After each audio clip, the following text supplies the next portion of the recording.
Hello दोस्तों, मैं रवि कुमार आपका स्वागत करता हूं आपके अपने यूट्यूब चैनल स्टडी विद ज्ञानी टीचर में। दोस्तों, हम जो स्वर संधि है उसके बारे में बात कर रहे थे। हमने दीर्घ संधि, गुण संधि और वृद्धि संधि के बारे में बात कर ली थी।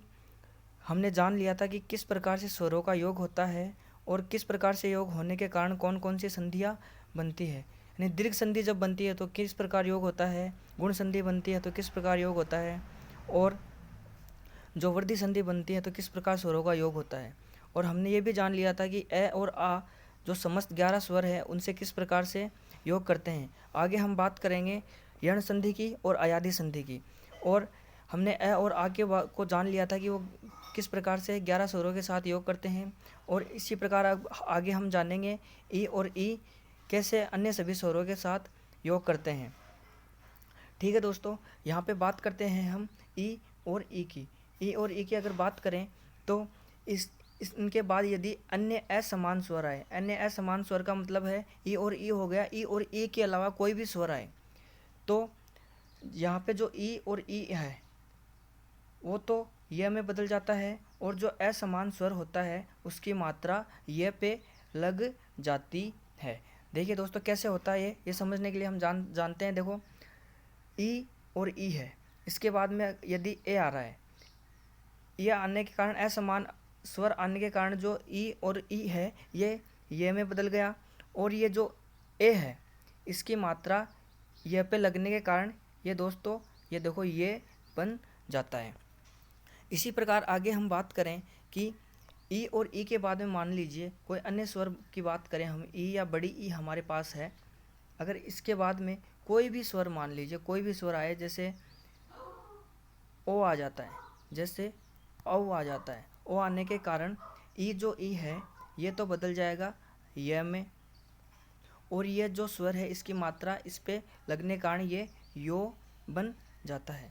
ठीक है दोस्तों, आगे अगर बात करें हम इसी प्रकार से, देखिए दोस्तों यहाँ पे ई और ई ने 9 स्वरों के साथ योग कर लिया है, और हमने कहा था कि प्रत्येक 11 स्वर से योग करता है, तो यहाँ पे इसने 9 के साथ कर लिया है। और दीर्घ संधि में हमने जाना था कि ई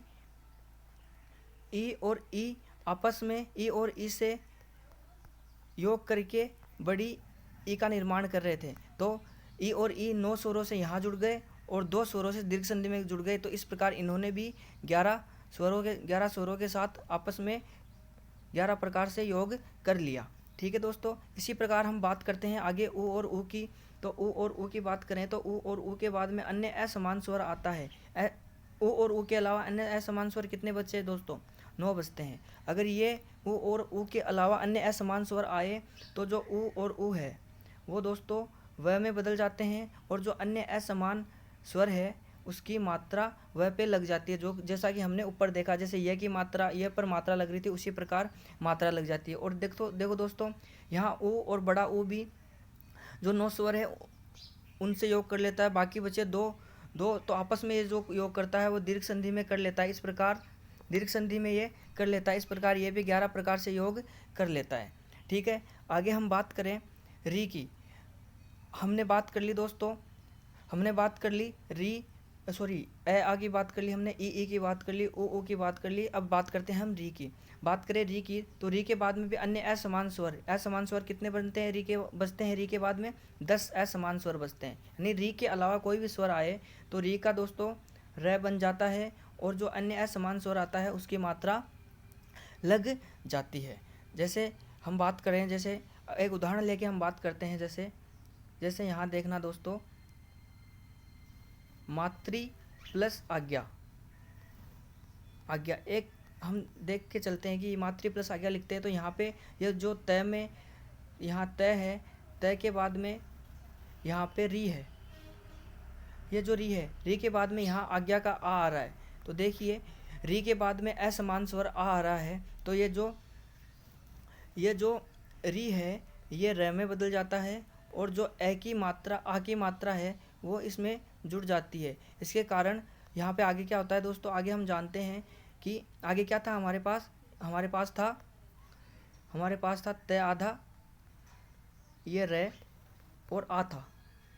ठीक है, तो ये क्या हो गया, इसमें इसकी मात्रा जुड़ जाएगी तो ये हो जाएगा रा, और ये तय हो जाएगा आधा, ठीक है। और ऊपर था हमारे पास माँ, माँ इधर था और ज्ञा इधर था, ठीक है दोस्तों।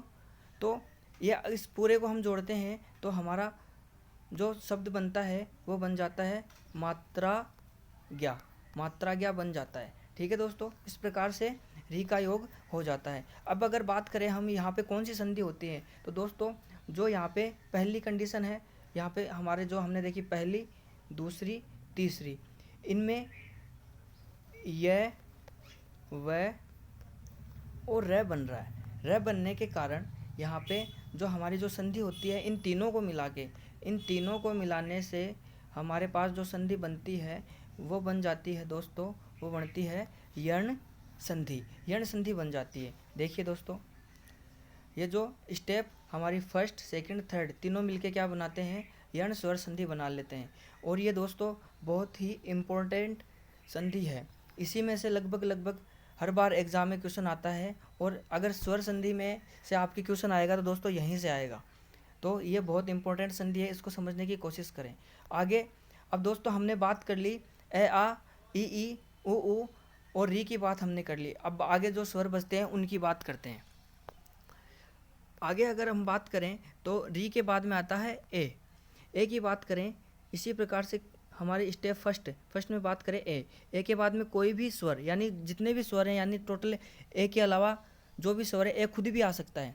ए के बाद में ए खुद भी आ सकता है। ऋण संधि में तो ई के बाद में ई नहीं आ सकता, ऊ के बाद में ऊ नहीं आ सकता।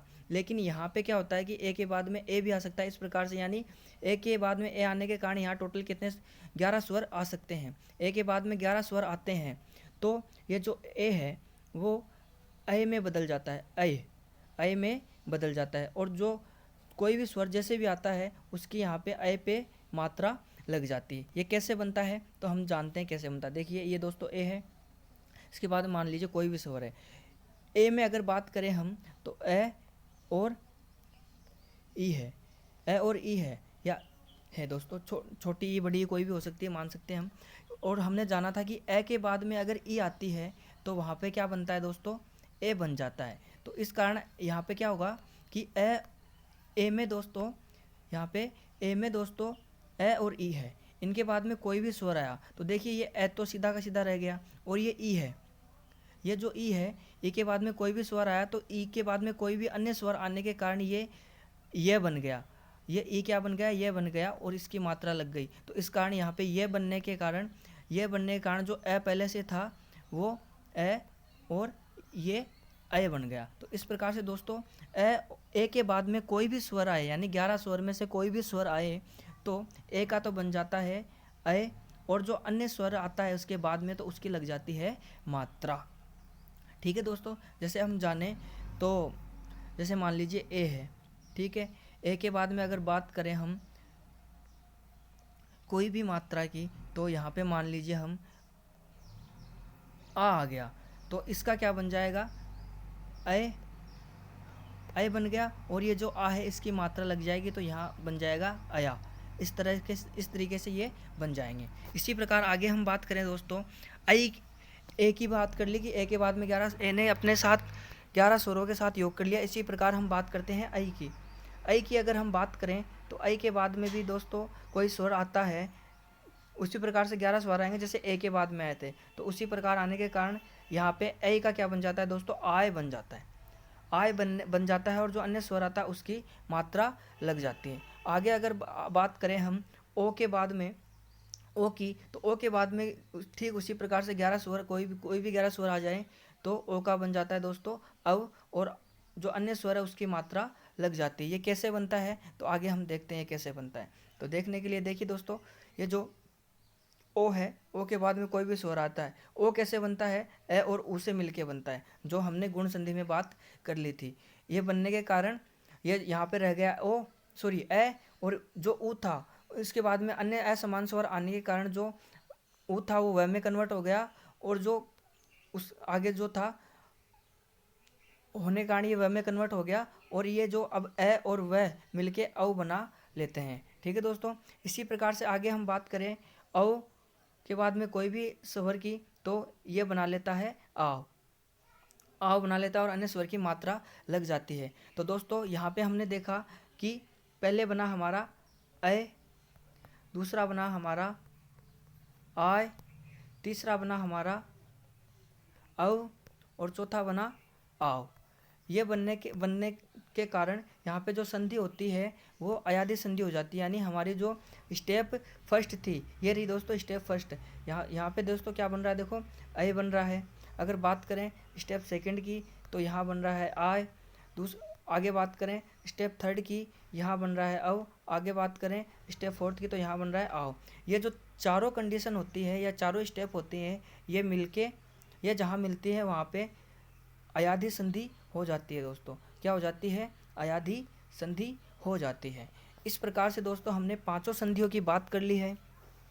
और आप एक बार वीडियो को दोबारा से देखना, नहीं समझ में आया तो पांचों संधियों का रिवीजन कीजिए कि किस प्रकार से कैसे जुड़ती हैं। अगली वीडियो में हम दोस्तों ये जो पांचों संधि हैं इनके बारे में, इनके जो उदाहरण है वो समझेंगे कि कैसे काम करती है या कैसे बनता है या कैसे जुड़ता है।